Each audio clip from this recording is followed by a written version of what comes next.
Good morning दोस्तों। Average profit method के बाद हम सुपर प्रॉफिट मेथड की बात करते हैं। ये गुडविल के वैल्यूएशन का एक मेथड है।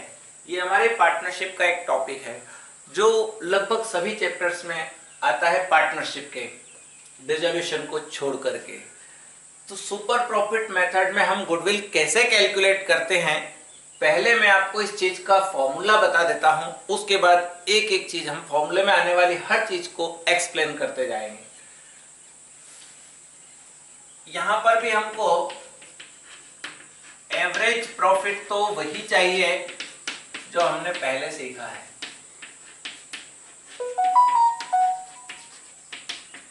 Total profit divided by years. इसके बाद आता है हमारा नॉर्मल प्रॉफिट, और नॉर्मल प्रॉफिट का फॉर्मूला होता है capital employed into normal rate of return upon 100। फिर हम पहुंचते हैं सुपर प्रॉफिट पर, और super profit will be equal average profit minus normal profit. और फिर आता है goodwill will be equal to super profit into number of purchasing year. Number of purchasing year. तो इस फॉर्मूले में इनमें आने वाली जितनी भी चीजें इन सबको हम समझेंगे, साथ में ये भी समझेंगे कि ये सुपर प्रॉफिट क्या होता है ना, क्यों इसका नाम सुपर प्रॉफिट मेथड रख दिया गया है। तो मैं स्टार्टिंग से एक एक चीज समझाते हुए चलता हूं, जब यहां आएंगे तभी हम सुपर प्रॉफिट को अच्छे से समझ पाएंगे। एवरेज प्रॉफिट में मुझे आपको कुछ भी नहीं समझाना, बस इतना सा याद दिलाता हूं कि total profit divided by years. तो ये टोटल प्रॉफिट को कैलकुलेट करने के लिए या टोटल प्रॉफिट लेने के लिए जब हम डिफरेंट ईयर के प्रॉफिट लेंगे तो वो प्रॉफिट कौन से होने चाहिए, नॉर्मल बिजनेस ऑपरेटिंग प्रॉफिट होना चाहिए, जो हमारे बिजनेस से रिलेटेड होना चाहिए। Other than normal operation expenses और इनकम है इंक्लूड तो उसे एक्सक्लूड कर देंगे। अब दूसरा पॉइंट आता है कि नॉर्मल प्रॉफिट क्या होता है। नॉर्मल प्रॉफिट का मतलब हम जिस इंडस्ट्रीज की बात कर रहे हैं, हम जिस सेक्टर की बात कर रहे हैं, अगर हम बर्तन का बिजनेस करते हैं, अगर हमारा जूते का बिजनेस है, अगर हमारा गारमेंट का बिजनेस है, तो नॉर्मली गारमेंट के बिजनेस में 10%, 8%, 12% एक इंडस्ट्रीज का प्रॉफिट रेशो होता है कि 10%। अगर कोई व्यक्ति 2 लाख रुपए लगाता है और ऐसे बिजनेस में लगाता है जिसमें 10% का प्रॉफिट है, तो वो ये चाहता है कि मैंने 2 लाख रुपए का इन्वेस्टमेंट किया और 10% अगर हमारा नॉर्मल प्रॉफिट है तो मुझे 20,000 रुपए इनकम होना चाहिए। ये नॉर्मल प्रॉफिट है। तो नॉर्मल प्रॉफिट मतलब आपके इन्वेस्टमेंट किए गए पैसे से प्रॉफिट कमाने की ताकत क्या है। पर क्या वास्तव में ऐसे होता है क्या? एक्चुअल में भी हम जो ये एवरेज प्रॉफिट लेके आ रहे हैं ये भी 20,000 ही होगा क्या? नहीं होगा। ये कई बार क्या होता है, कम भी हो सकता है, ज्यादा भी हो सकता है। अगर ये एवरेज प्रॉफिट भी हमारा 20,000 रुपए ही निकल करके आता है तब तो कोई सुपर प्रॉफिट नहीं है आपका। अगर ये एवरेज प्रॉफिट आपका 30,000 रुपए निकल करके आता है तो आपने जितना पैसा लगाया उस पैसे से पैसा कमाने की जो ताकत थी वो तो 20,000 थी, लेकिन आपने फिर भी 30,000 रुपए कमा लिया। तो आखिर ये 10,000 रुपए ज्यादा कमाया कैसे? मैं एक बात बहुत क्लियर कर देना चाहता हूं कि ए, बी और सी ये 3 अलग अलग बिजनेस हैं। इसमें भी 2-3 पार्टनर हैं, इसमें भी 2-3 पार्टनर हैं, इसमें भी 2-3 पार्टनर हो सकते हैं। अगर इन तीनों को आप सिमिलर कैपिटल एम्प्लॉयड दे दो, तीनों को हमने 2-2 लाख रुपए दिए और कहा कि जाओ बिजनेस करो, और तीनों ने एक जैसा बिजनेस किया, तीनों ने रेडीमेड का बिजनेस किया, पैसा दोनों तीनों का सेम है, बिजनेस का प्लेस भी सेम रखो, बिजनेस भी सेम है, इनका टाइमिंग भी सेम है, सब कुछ सेम है, लोकेशन सेम है, लेकिन जब इनका प्रॉफिट निकल करके आएगा तो वो किसी भी कंडीशन में सेम नहीं होगा, है ना। इसका प्रॉफिट कुछ और होगा, इसका कुछ और होगा, कभी भी नहीं हो सकता है एक जैसा। तो नॉर्मल प्रॉफिट तो तीनों का एक जैसा है 20,000, लेकिन एक्चुअल प्रॉफिट तीनों का अलग अलग आएगा। तो ये जो डिफरेंस होता है, उस डिफरेंस को ही हम सुपर प्रॉफिट कहते हैं, और वो प्रॉफिट ही गुडविल कैलकुलेट करने के लिए हम यूज इसलिए करते हैं क्योंकि पैसे से पैसा कमाना सिंपल बात है, लेकिन बिना पैसे के पैसा कमाना, उसमें हमने कहीं ना कहीं हमारा इनपुट डाला है, हमारी क्वालिफिकेशन डाली है, हमारा एक्सपीरियंस है, हमारा उस बिजनेस के लिए जो नॉलेज है, वो चीज उसमें इंक्लूड है, तो उससे हमको एक्स्ट्रा प्रॉफिट मिल रहा है, वही हमारा सुपर प्रॉफिट है।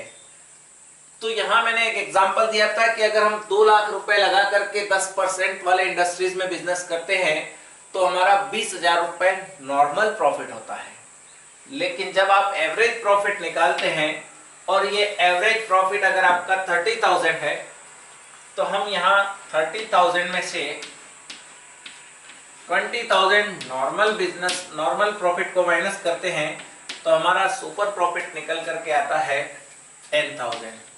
मतलब ये है कि ये वो पैसा है या ये वो प्रॉफिट है जिसे कमाने के लिए हमने बिजनेस में इन्वेस्टमेंट नहीं किया, बल्कि हमारी क्वालिफिकेशन से, हमारे एक्स्ट्रा एफर्ट से ये प्रॉफिट आया है।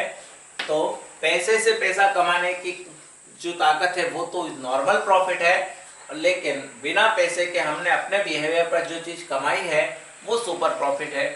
और इसी सुपर प्रॉफिट को हम 10,000 रुपए अगर सुपर प्रॉफिट है, तो हम यहाँ number of purchasing year question में दिया हुआ 3 है, तो हम इसे 3 से इंटू करते हैं तो ये गुडविल 30,000 बन जाती है।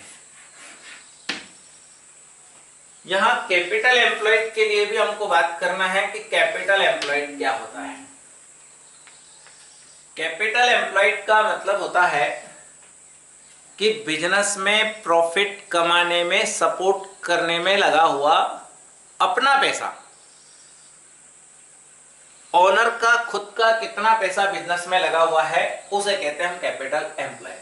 कैपिटल एम्प्लॉयड को कैलकुलेट करने के लिए नॉर्मली हमारे सिलेबस में 2 अप्रोच है, एक असेट्स अप्रोच है और एक लायबिलिटी अप्रोच है। मैं इसे बैलेंस शीट के थ्रू समझाना चाहता हूं, आप लोग ध्यान से देखें और समझें। ये है लायबिलिटी साइड,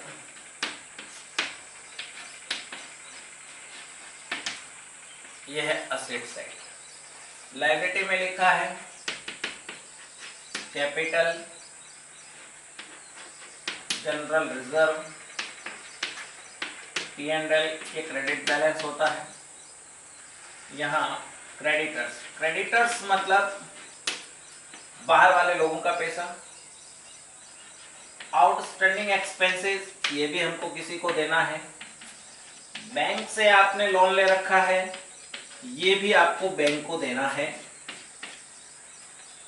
और कैपिटल मतलब आपका खुद का पैसा। जनरल रिजर्व मतलब आपने पहले जो प्रॉफिट कमाया उसमें से बचाया हुआ पैसा रिजर्व कर रखा है। P&L का क्रेडिट बैलेंस मतलब आपका प्रॉफिट है। असेट्स में furniture, stock, debtors, machine, goodwill और एडवर्टाइजमेंट, सस्पेंस अकाउंट, ये एडवर्टाइजमेंट सस्पेंस अकाउंट जो है हमारी फिक्टिशियस असेट्स है ना। ये डेफर्ड रेवेन्यू एक्सपेंडिचर की तरह हैवी एडवर्टाइजमेंट एक्सपेंसेस होते हैं। दो चीजें और इसमें लिखता हूं मैं, एक इन्वेस्टमेंट और एक इन्वेस्टमेंट के साथ ट्रेड शब्द लिख देता हूं, ट्रेड इन्वेस्टमेंट। ये आपकी बैलेंस शीट है। अब इसमें हम असेट्स अप्रोच और लायबिलिटी अप्रोच से कैपिटल एम्प्लॉयड तक पहुंचना चाहते हैं।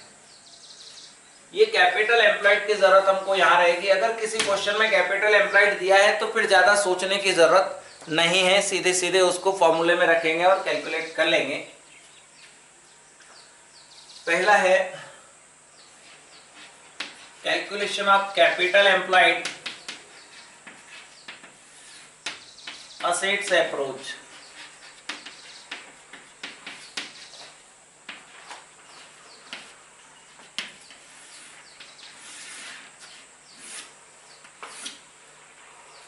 असेट्स अप्रोच में हम क्या करते हैं,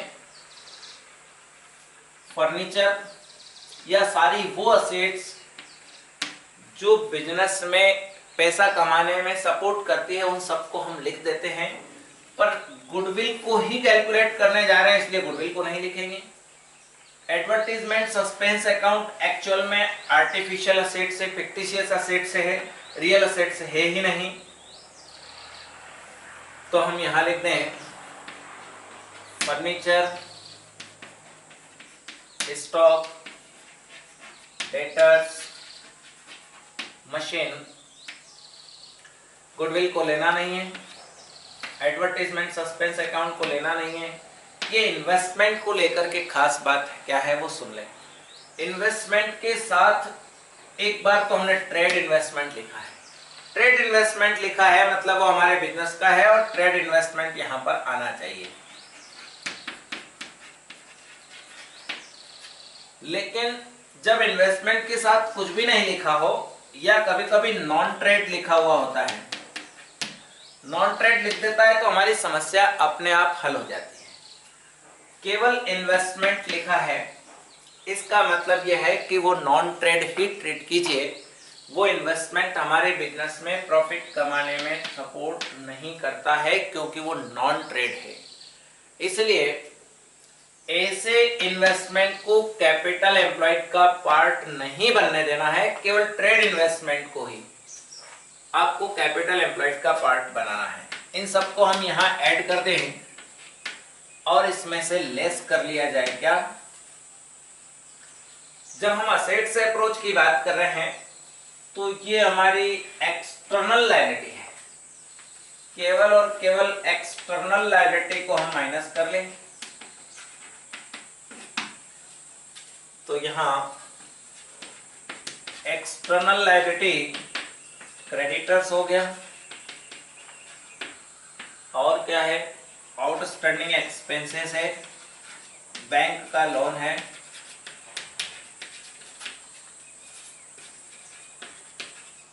इन सबको ऐड करके इस अमाउंट से लेस करो, आपको मिलेगा क्या, कैपिटल एम्प्लॉयड। और एक दूसरी अप्रोच होती है जिसको हम कहते हैं liability approach.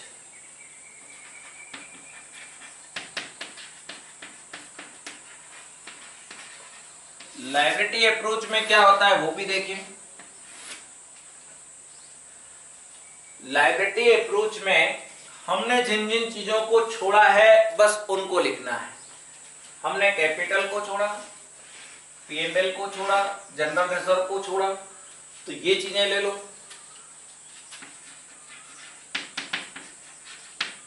Capital, general reserve, P&L का क्रेडिट बैलेंस और इसमें से एक तो गुडविल माइनस करो,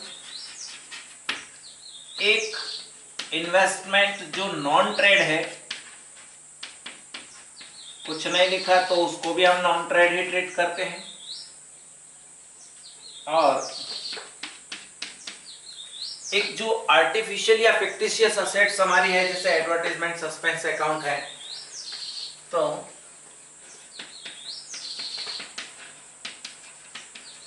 artificial assets, advertisement, suspense account, इसको भी यहां से माइनस कर दो, तो इसमें से इन सबको माइनस करने पर जो अमाउंट मिलेगा उसको हम यहां कहेंगे कैपिटल एम्प्लॉयड। तो सुपर प्रॉफिट मेथड में सबसे इंपॉर्टेंट बात यही है कि हमको कैपिटल एम्प्लॉयड कैसे कैलकुलेट करना है। बाकी सब चीजें एवरेज प्रॉफिट आप एवरेज मेथड में सीख करके आए हैं।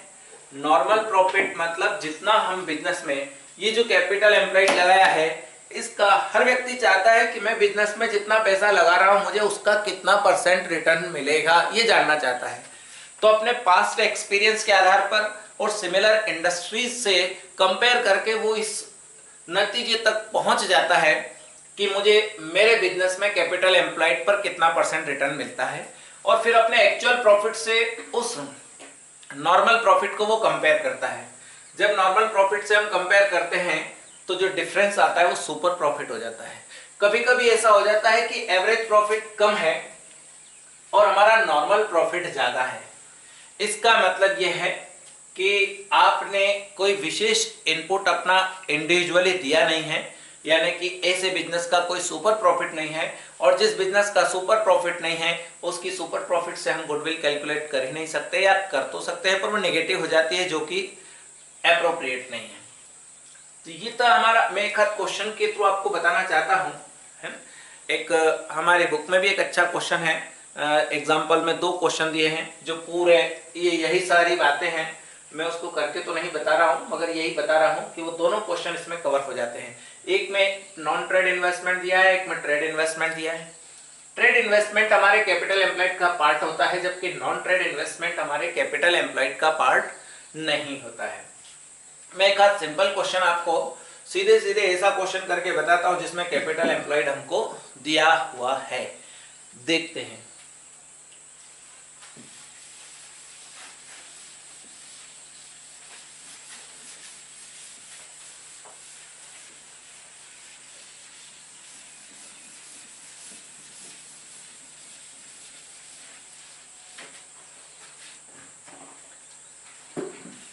एक क्वेश्चन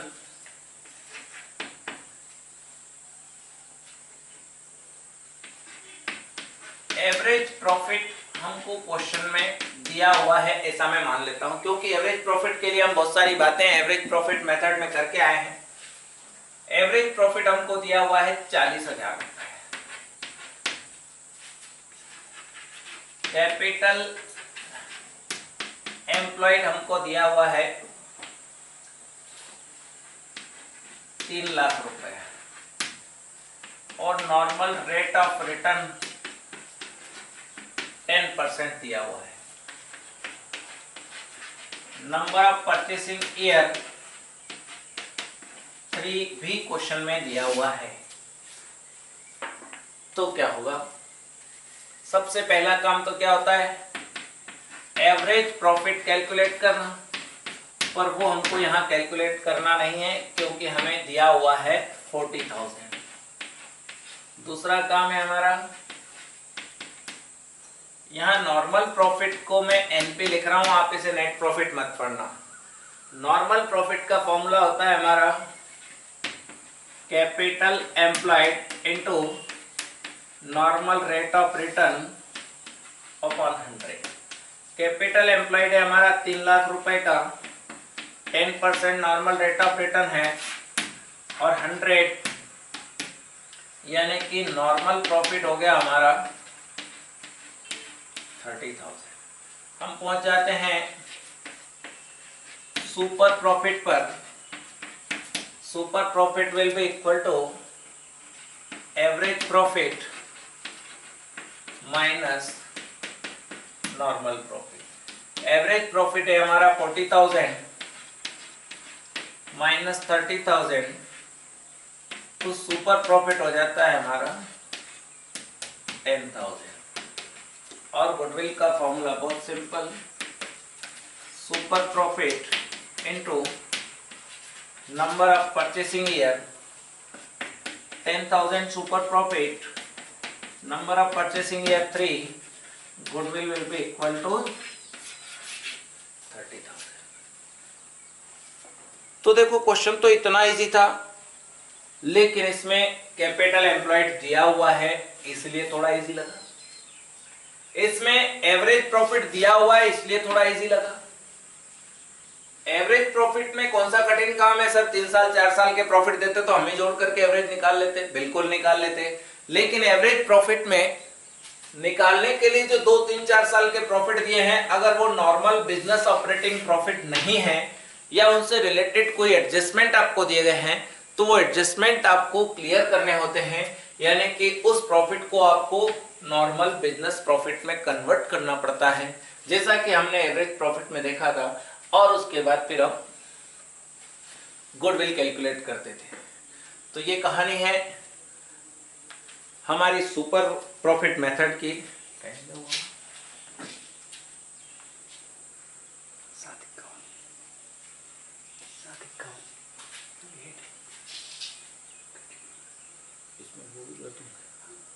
वीडियो कितने टाइम का होगा?